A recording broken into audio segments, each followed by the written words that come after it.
खबरों की शुरुआत करें, नजर डाले थे इस वक्त की बड़ी खबर पर। बड़ी खबर आ रही है भोपाल से। मोहन कैबिनेट की बैठक खत्म, कई अहम फैसलों पर लगी मुहर। एमपी में निर्यात पर 6% की बढ़ोतरी, मंत्री कैलाश विजयवर्गीय ने दी जानकारी। और बड़ी खबर इस वक्त की हम आपको बता रहे हैं,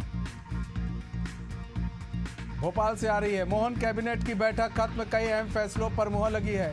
एमपी में निर्यात पर 6% की बढ़ोतरी, मंत्री कैलाश विजयवर्गीय ने दी इसकी जानकारी।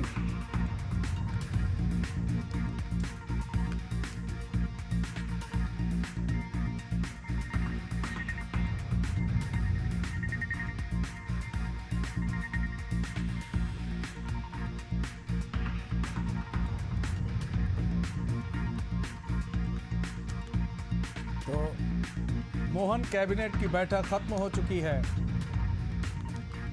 बड़ी खबर इस वक्त की बता रहे हैं, अभी मोहन कैबिनेट की बैठक चल रही थी, वो खत्म हो चुकी है। कई अहम फैसलों पर मुहर लगी है और एमपी में निर्यात पर 6% की बढ़ोतरी। कैलाश विजयवर्गीय जो कि मंत्री हैं, उन्होंने इसकी पूरी जानकारी साझा की।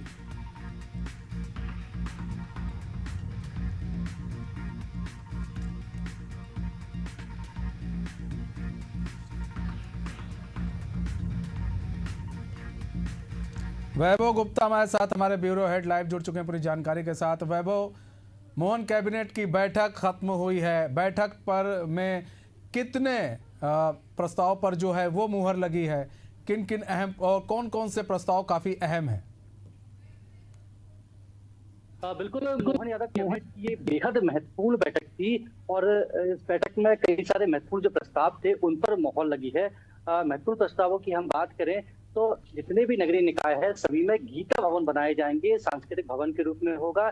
यहाँ पर गीता का अध्ययन भी कर सकेंगे, इसके साथ ही बेहतर रूप से यहाँ पर धार्मिक ग्रंथों को भी रखा जाएगा और कह सकते हैं कि आध्यात्म से युवाओं को जोड़ने की ये कवायद है, क्योंकि कहा जाता है कि गीता में जीवन का सार है, जीवन के सार को युवा समझ सके, इसलिए गीता भवन हर नगरीय निकाय में बनाए जाएंगे। इसके साथ ही अगस्त के महीने में प्रधानमंत्री नरेंद्र मोदी मध्य प्रदेश आ रहे हैं, धार में वो मित्रा पार्क का शुभारंभ करेंगे। तो यहाँ पर जो क्लस्टर बनाया जाएगा वो किस तरीके से काम करेगा, इसको लेकर भी बातचीत हुई है, पर कैबिनेट में से बातचीत हुई है।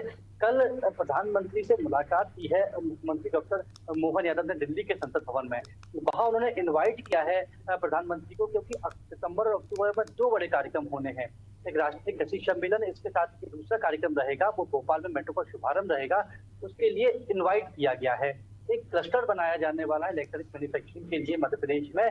378 करोड़ का पूरा ही प्रोजेक्ट है, इसमें से 278 करोड़ रुपए राज्य सरकार का अंशदान रहेगा, इस पर भी मुहर लगी है।